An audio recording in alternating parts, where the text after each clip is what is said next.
Hello, we will be talking about an essential support strategy today, and this support strategy is priming.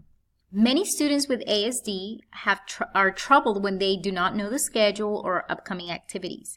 Some may repeatedly ask you what's next or when's reading. Others may experience high levels of anxiety throughout their day.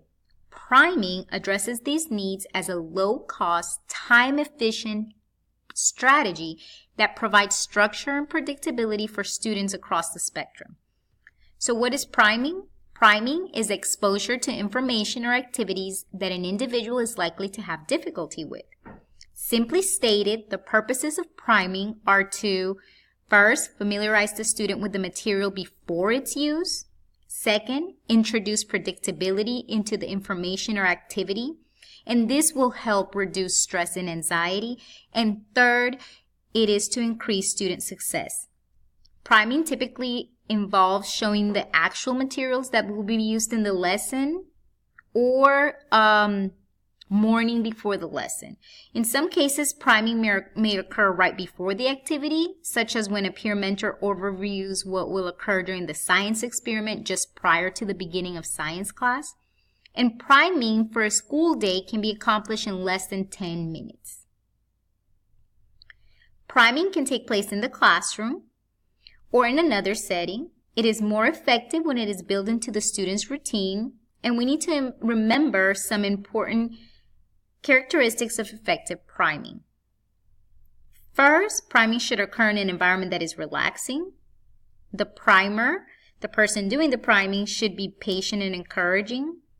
The priming sessions should be short and materials should be introduced. It is important to note that priming is not teaching, correcting, or testing. So when should you use priming? All the time. It is most effective, as mentioned earlier, when built into a student's daily routine and can be used in all settings.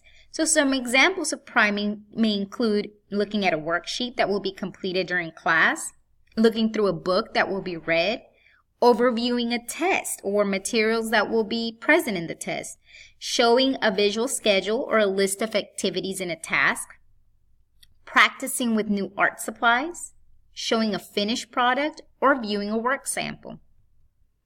So what are some steps for implementing priming? First, you have to determine when to prime.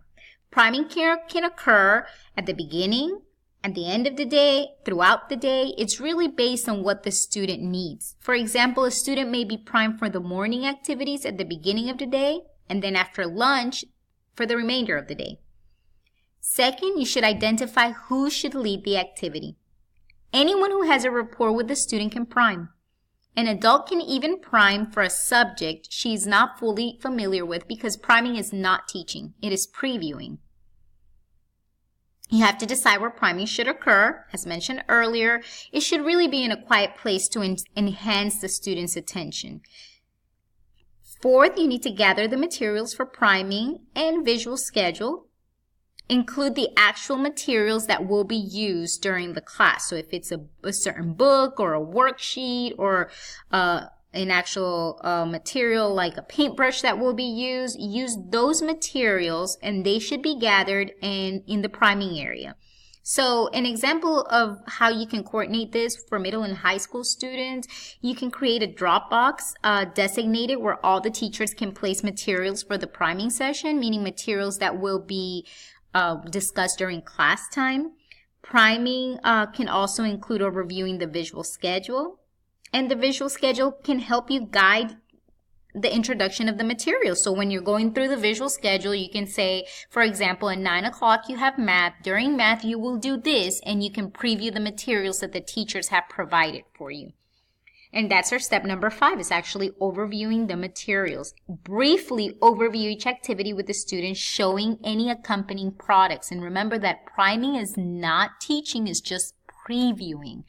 And lastly, you record the priming and make any relevant comments. So during this step, you make sure you record that the student was primed and any comments. Also, students should be reinforced for attending to the material during the priming session and going on with their day.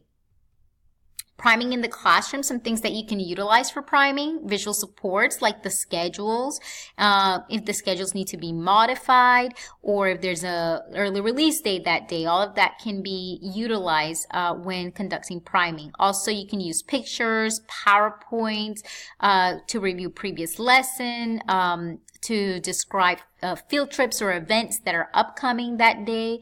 You can utilize social stories. So for example, there may be a substitute teacher tomorrow, so preparing for a substitute teacher, or there's a scheduled fire drill, tornado drill, lockdown drill. You can also utilize video priming, like going on a field trip. A student can preview the place in which they will be going on the trip to the day prior to, transitioning to a new school. So these are examples of priming in the classroom. If you want to learn more about priming, you can go to our Canvas course and you can click on priming as an evidence-based practice, and you will be able to access a strategy guide outlining the steps to implement priming, and also a video from our Lassard partner that shows us what priming is.